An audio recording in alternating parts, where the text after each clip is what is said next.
Louis, how has your new kitchen changed your life? My life or my wife's life?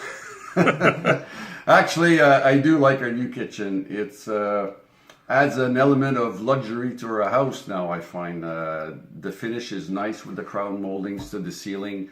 Of course, it's a lot more... what we had before was 30 years old, so obviously with the soft closed doors and drawers, it's much better.